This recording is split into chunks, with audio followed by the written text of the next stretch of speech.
तिवारी आज आपका फिर स्वागत करता हूं अपने channel spiritual talk with Praveen पर।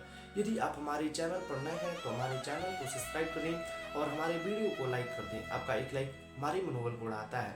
आज के इस वीडियो में हम लोग एकादशी व्रत कथा को श्रवण करेंगे। कथा शुरू करने से पहले हम लोग आमल की एकादशी का महत्व जानेंगे और व्रत को करने का पूरा विधान जानेंगे। एकादशी व्रत के साथ इस व्रत कथा को श्रवण करने से आमल की एकादशी व्रत का पूर्ण फल प्राप्त होता है। कथा शुरू करने से पहले आपको मैं सावधान करता हूँ कि कृपया शुरू से लेकर अंत तक इस कथा को श्रवण करें।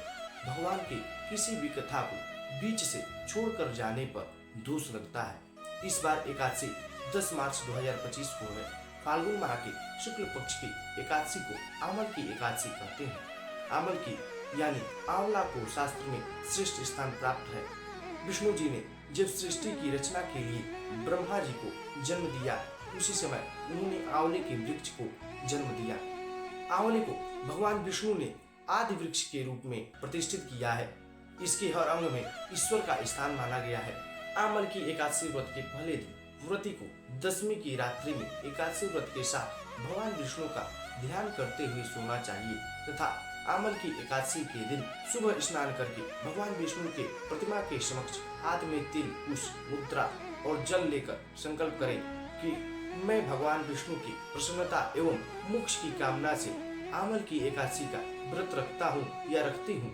मेरा यह व्रत सफलता पूर्वक पूरा हो, इसके लिए श्री हरि मुझे अपने शरण में रखें। संकल्प ऐसे ही लेना है और जो संस्कृत में संकल्प लेना चाहता है वे बोल देगा मम कायिक, वाचिक, मानसिक, सांसारिक पातक दोष दूरित क्षय पूर्वक श्रुति स्मृति पुराणोक्त फल प्राप्त श्री परमेश्वर प्रीति कामनये आमल की एकादशी व्रत अहम करिष्ये। इस मंत्र से संकल्प लेने के पश्चात पुरुषोपचार सहित भगवान श्री नारायण का पूजन कर लेना चाहिए। उसके बाद भगवान की पूजा के पश्चात पूजन सामग्री लेकर आंवले के वृक्ष की पूजा करें। सबसे पहले वृक्ष के चारों ओर की भूमि को साफ करें और उसे गाय के गोबर से पवित्र करें अर्थात लीप दें। पेड़ की जड़ में एक छोटी वेदी बनाकर उस पर कलश स्थापित करें। इस कलश में देवताओं, तीर्थों एवं सागर को आमंत्रित करें। कलश में सुगंधित और पंचरत्न रखें। इसके ऊपर पंच पल्लव रखें, फिर दीप जलाकर रखें। कलश पर श्रीखंड चंदन का लेप करें और वस्त्र पहनाएं। अंत में कलश के ऊपर श्री विष्णु के छठे अवतार परशुराम की स्वर्ण मूर्ति स्थापित करें और विधिवत रूप से परशुराम जी की पूजा करें।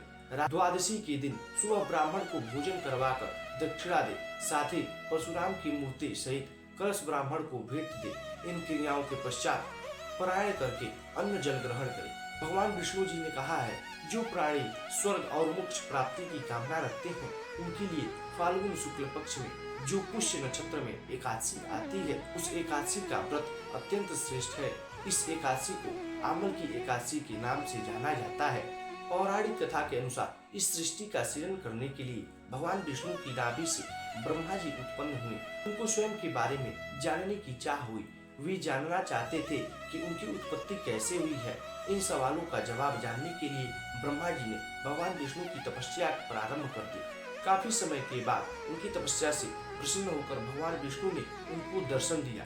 उनके दर्शन पाकर ब्रह्मा जी भावुक हो गए और आंखों से जो आंसू निकले उन आंसुओं से ही आंवले के पेड़ की उत्पत्ति हुई। तब उनकी तपस्या से प्रसन्न भगवान विष्णु ने कहा कि आपके आंसू से आंवले का पेड़ उत्पन्न हुआ है। इस वजह से यह पेड़ और इसका फल उनको बहुत प्रिय होगा। आज से जो कोई भी आमल की एकादशी का व्रत करेगा और आंवले के पेड़ के नीचे विधि विधान से मेरी पूजा करेगा उसे मोक्ष की प्राप्ति होगी और उसके सभी पाप कर्म खत्म हो जाएंगे। प्राचीन काल में चित्रसेन नामक राजा राज्य करता था। उसके राज्य में एकादशी व्रत का बहुत महत्व था और सभी प्रजाजन एकादशी का व्रत करते थे।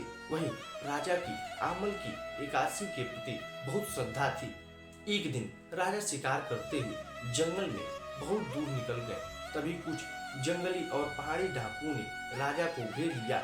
इसके बाद डाकुओं ने शस्त्रों से राजा पर हमला कर दिया, मगर देव कृपा से राजा पर जो भी शस्त्र चलाए जाते थे वे पुष्प के समान बदल जाते थे। डाकुओं की संख्या अधिक होने से राजा संज्ञानहीन होकर धरती पर गिर गए। तभी राजा के शरीर से एक दिव्य शक्ति प्रकट हुई और समस्त राक्षसों को मारकर अदृश्य हो गई। जब राजा की चेतना लौटी तो उसने सभी राक्षसों को मरा हुआ पाया। यह देखकर राजा को आश्चर्य हुआ कि इन डाकुओं को किसने मारा। तभी आकाशवाणी हुई कि हे राजन, यह सब राक्षस तुम्हारे आमल की एकादशी का व्रत करने के प्रभाव से मारे गए हैं। तुम्हारी देह से उत्पन्न आमल की एकादशी की वैष्णवी शक्ति ने इन्हें मारकर वहां पुनः तुम्हारे शरीर में प्रवेश कर गई है। यह सुनकर राजा प्रसन्न हुआ और वापस लौटकर राज्य में सबको एकादशी का महात्मा बताया। प्रेम से बोली श्री सत्यनारायण जी महाराज की जय, विष्णु भगवान की जय, वृंदावन बिहारी लाल जी महाराज की जय। आज के लिए इतना ही, फिर मिलते हैं कल एक नई वीडियो के साथ। तब तक के लिए जय श्री राम, धन्यवाद।